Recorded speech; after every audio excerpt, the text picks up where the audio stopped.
송영길 전 대표 어제 검찰에 자진 출석을 했죠. 조사를 받진 못했습니다만. 그리고 민주당은 이 돈봉투 살포 의혹으로 곤욕을 치르고 있습니다. 신임 박강원 원내대표가 돌파구 찾기에 부심 중이고요. 오늘 의원총회를 소집한다고 합니다. 일명 쇄신 의원총회 그리고 밤샘 토론까지 이제 벌일 예정이라고 이후에는요 하고 있고요.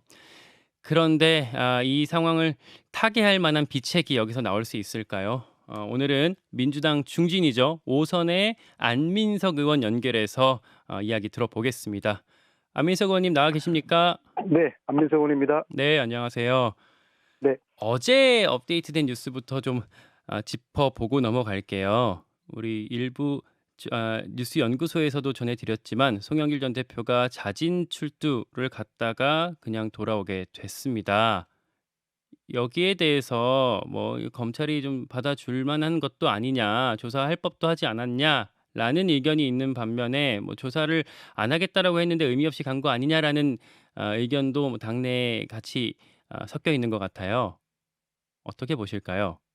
네, 한 가지 양해 말씀드릴 것은요. 예, 송영길 전 대표는 지금 탈당한 상태이기 때문에 그분이 왜 검찰에 갔을지 또 어제 한 행동에 대한 그런 판단이나 평가는 민주당 현역 의원인 제가 말씀드릴 게 아니라 송영길 전 대표의 몫이라는 것을 먼저 좀 양해를 구하고요. 전제로 하고요. 예, 네네네. 어제 저는 개인적으로 말씀드리자면은 예, 그러니까 송영길 다웠다. 송영길 그분이 잡았다. 그분이 별명이 이제 황소거든요. 네, 참 무직한 정치를 해온 분인데 예, 지금 주변 인사들이 탈탈 틀리고 본인도 뭐 후원자들까지 지금 탈탈 틀리는 상황이지 않겠습니까? 예, 20년 이상 정치했으니까 얼마나 많은 분들에게 신세를 받아줬었겠습니까? 예, 그분이 돈도 뭐 거의 없는 분인데요. 근데 자기를 도왔던 분들에게 행해지는 검찰의 그 뭐 먼지털이식 이런 수사 조사 이런 것에 대해서 일단 굉장히 그 분노를 했을 것 같아요. 음, 그리고 우리 주위 사람들 괴롭히지 마라. 내가 예, 모든 걸 책임지겠으니까 내가 다 떠안고 가겠다. 그러한 입장의 발로였다고 보고요. 예, 그런 한 가지 이제 꼭 제가 말씀드리고 싶은 것은 검찰은 지금 이렇게 별건 수사를 계속 하고 있는데 예, 이런 이제 꼬꼬무 수사라고 그러죠. 꼬꼬무? 예, 꼬리에 꼬리를 무는 수사. 예, 그 이정건 뇌물 사건을 시작해서 노영민 비서실장, 노웅래 이하경 의원 수사, 그리고 윤관석 강내구, 거쳐서 송영길까지. 예. 예, 완전히 꼬꼬무 수사에다가 먼지털이식 수사 이런 것들은 제가 생각해도 상당히 과한 거고요. 송영길 전 대표는 리더의 입장으로서 상당히 괴로웠을 것입니다. 검찰의 지금 그러니까 저는 좀 말씀이 인상 깊게 들렸던 게 최근에 민주당에서는 뭐 검사 독재, 뭐 검찰 수사, 검찰들이 뭐 무리한 수사를 하고 있다 이런 메시지를 좀 비교적 덜 봤던 것 같아서 네. 근데 지금 수사가 어쨌든 과하다고 보시는 걸까요? 물론 이제 검찰은 의도했고 그리고 국면 전환용으로 이 폭탄을 던졌을 거라는 거는 맞아요. 예, 그러나 이 돈봉투 사건의 본질은 저는 뭐 기획수사 그쪽이 아니라 저희 민주당의 도덕적 해이가 본질이라고 봅니다. 도덕적 해이. 네, 예, 언젠가부터 민주당의 도덕성이 국힘보다 그다지 국민들에게 평가받지 않고 국민들은 민주당과 국힘이 뭐가 틀리지? 민주당이 더 도덕적이 맞아? 그러한 생각을 하게 됐는데요. 예, 뭐 저도 동의를 합니다. 제가 처음에 정치했었던 20년 전에 예, 그때 열린 우리당이죠. 그때는 저희들이 보수 정당보다 훨씬 더 민주적이었고 도덕적이었고 또 젊었거든요. 예, 지금은 상대적으로 국힘보다 더 젊지도 않고 또 도덕적이지도 않다고 저는 봅니다. 네. 그래서 도덕적 해이 이 부분을 저희 민주당이 근본적으로 성찰하고 이번 기회에 이 도덕적 무장을 재무장하는 그러한 계기로 삼아야 될 것입니다. 다행히 아직 총선이 아직 뭐 1년 가까이 남았으니까 예. 그 사이 저희들이 다시 도덕적 재무장을 할 수 있는 시간은 충분하다고 봅니다. 그러니까 검찰 수사 얘기하다 자연스럽게 이제 당 얘기로 좀 넘어왔는데 네. 그 말씀을 주셨어요. 20년 전에 정치를 하셨다고. 그러니까 사실 어떻게 보면 민주당에서 거의 박병석 의장님 제외하고는 뭐 최다선 짬밥이 제일 네, 많으시잖아요. 네, 그렇습니다. 네, 네. 기존에도 사실 민주당한테 위기가 많았는데 그런 위기랑 비교했을 때 지금이 더 엄중한 위기라고 인식을 하시는 건가요? 네, 저는 분명히 그렇게 봅니다. 왜냐하면은 그 진보의 무기는 도덕성이거든요. 예. 이 도덕성의 무기를 상실하는 순간 저희들이 국힘보다 더 국민들에게 좋은 평가를 받을 무기가 없어요. 뭐가 음. 있겠습니까? 음. 부패 비리 이것이 국힘처럼 아니면 국힘 보다 더 하다고 하면은 이건 저희들이 커다란 위기를 좀 맞고 있는 것이죠. 그리고 실질적으로 이번 돈봉투 사건을 통해서 국민들께서는 민주당이 국힘보다 더 도덕적이라는 그런 믿음은 이제 폐기하신 것 같아요. 음. 그러면 이 문제는 기획수사 이쪽에 방점이 찍을 게 아니라 저희 민주당의 도덕성의 실추 따라서 도덕성 회복 이쪽으로 답을 찾아야 된다. 근데 사실 실제로 보면은 제가 아는 그런 여러 가지 케이스도 지금 제 주위의 지역 보면은 음주운전 전과자나 사기 전과자 심지어 불륜을 저지르고도 남의 가정을 파괴한 그런 분들도 뭐 선거에 앞으로 출마하겠다고 주민들에게 행세를 하고 있거든요. 그러니까 경기 오산 지역에 음주 사기 뭐 불륜 이런 전과자가 제가 특별한 지역은 네. 뭐 칭하지 않겠습니다만 민주당에서요. 네네. 자, 이런 사람들은 당 근처에 얼씬도 못하게 해야 되는 것이죠.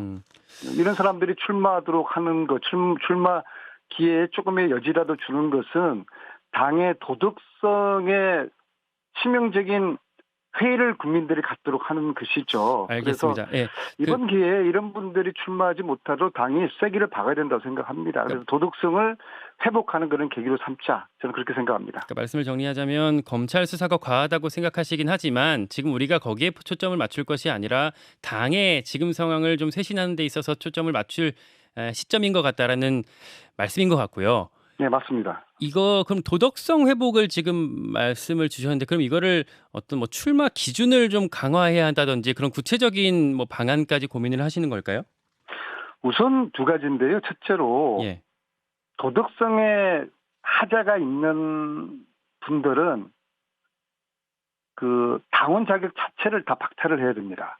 당원 자격을 네. 박탈해야 된다고요. 강한 그 부패 척결에 네. 도덕성 회복에 강한 의지를 국민들에게 보여줘야 되고요. 예.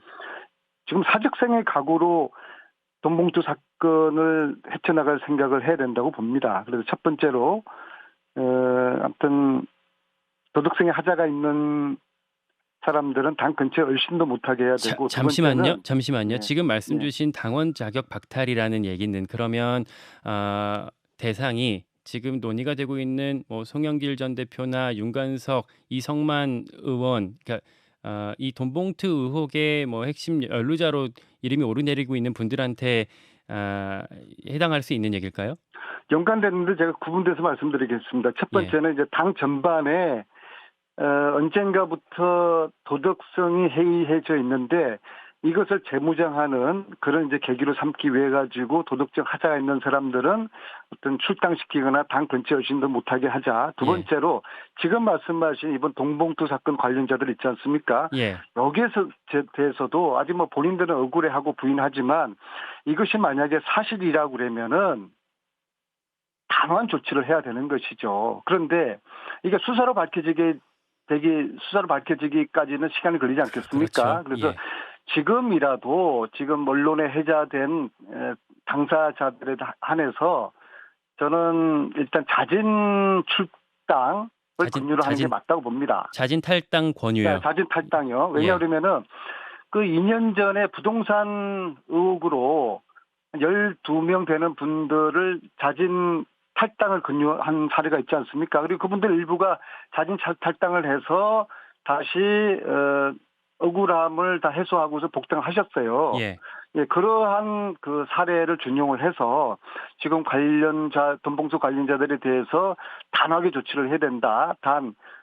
수사가 나오기 전까지는 지금 이름이 거론되는 분들에 대해서 자진 탈당을 권유해야 된다. 그리고 이것을 주저하지 말아야 된다. 근데 그 의원님 권유라는 거는요. 결국에는 네. 본인들이 수용해야 가능한 거고 어떤 구속력이 있지는 않지 않습니까? 그 권유해서 듣지 않으면 그다음 더 단호한 조치를 저는 해야 될 거라고 봅니다. 뭐 최고위에서 의결을 한다든지 뭐 윤리심판원을 통한다든지 이런 구조적인 해결까지 제도적인 해결까지 말씀하시는 걸까요? 그것을 포함해서요. 예. 어, 어떤 상당한 위기다. 예. 그리고 남탓하지 말고 우리들 내부의 도덕성 회의를 성찰하면서 이것을 다시 재무장하는 계기로 삼아야 된다. 그러려고 그러면 우리가 할 수 있는 모든 조치를 신속하고 과감하게 취해야 되겠죠. 그리고 이것은 선택이 아니라 필수가 되었다. 저는 그렇게 봅니다. 그 모든 조치 안에 혹시 진상조사 기구 같은 걸 만드는 방안, 뭐 이 예전에 뭐 이상민 의원이라든지 뭐 몇몇 분께서 말씀하셨던 그런 정도의 과감한 조치까지 다 포함이 되는 걸까요? 저는 이 사태가 터지자마자 두 가지를 제안을 공개적으로 했어요. 예. 첫째는 자체 진상 조사를 해야 된다. 한계가 있지만은 내부적으로 할 수 있는 데까지는 최대한 조사를 할 수 있는 성의를 국민들에게 보이는 것이 책임 있는 공당의 자세이다. 그 예. 첫 번째 말씀드렸고요. 두 번째, 진상조사단은 100% 저는 외부 인사로 꾸려야 된다. 그래야지 객관적이고 엄정한 조사가 될 것이다. 그 두 가지를 저는 제안을 해서 드렸습니다. 그 말씀 지금도 그 제안을 갖고 계실 것 같고 그러면 오늘 의원총회가 있고요. 조만간 네. 뭐 쇄신 의원총회라고 불리는 또 추가적인 의원총회가 있을 것 같은데 여기서 뭐 직접 워낙에 고참이시니까 직접 발언을 하진 않으시겠죠?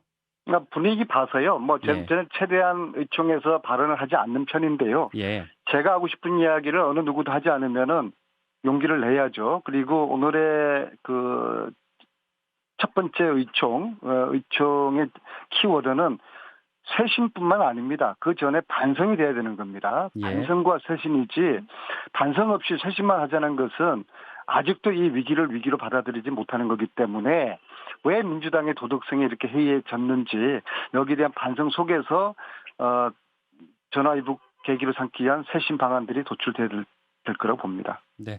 그 청취자 질문이 계속 들어오고 있는데요. 이 송영길 전 대표와 이 돈봉투 의혹에 대해서는 과감한 조치를 하자고 하는데 말씀하신 그 도덕성에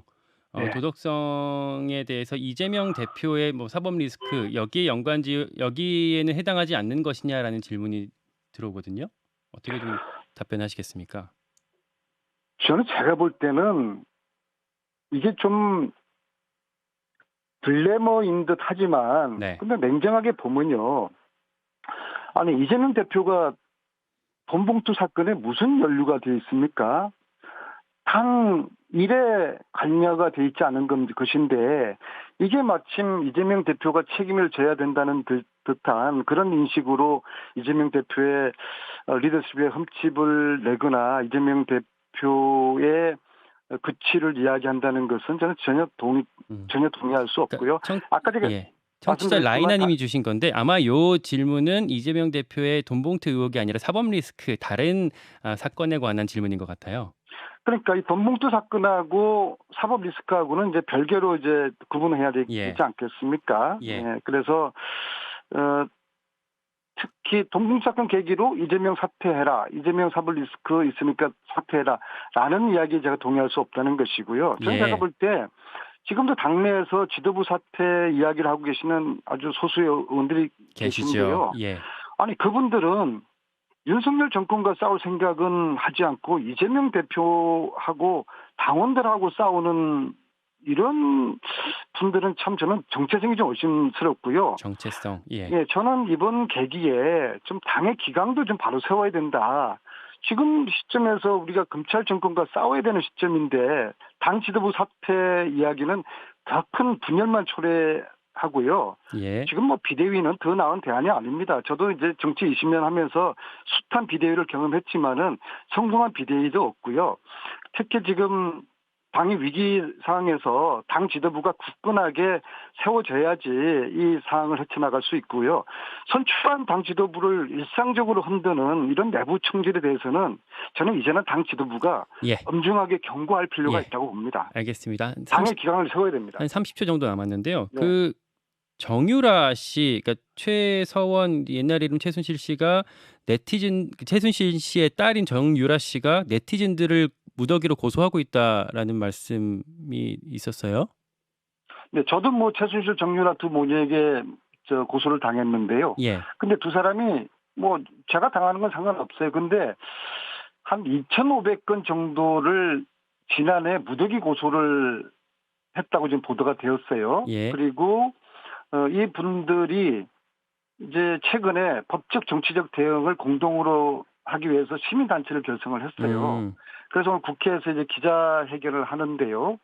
즉 말하자면은 국정농단을 했던 최서원 씨가 우리 국민들을 이렇게 무더기로 고소를 한다는 게 참으로 아직도 반성하지 못하는 것이죠. 예. 예. 그래서 정확한 예. 숫자는 모르겠지만은 수천 명 댓글 고발을 했다고 합니다. 그래서 여기에 대한 좀 집단적인 대응을 오늘 하자는 그런 시민들의 기자회견이 국회에서 있습니다. 네, 기자회견까지 저희가 잘 지켜보겠습니다. 오늘 안민석 의원의 입장 확인했습니다. 말씀 잘 들었습니다. 민주당 안민석 의원이었습니다. 고맙습니다. 네, 고맙습니다. 김현정의 뉴스쇼는 시청자 여러분의 참여를 기다립니다. 구독과 좋아요, 댓글 잊지 않으셨죠? 알림 설정을 해두시면 평일 아침 7시 20분 실시간 라이브도 참여하실 수 있습니다.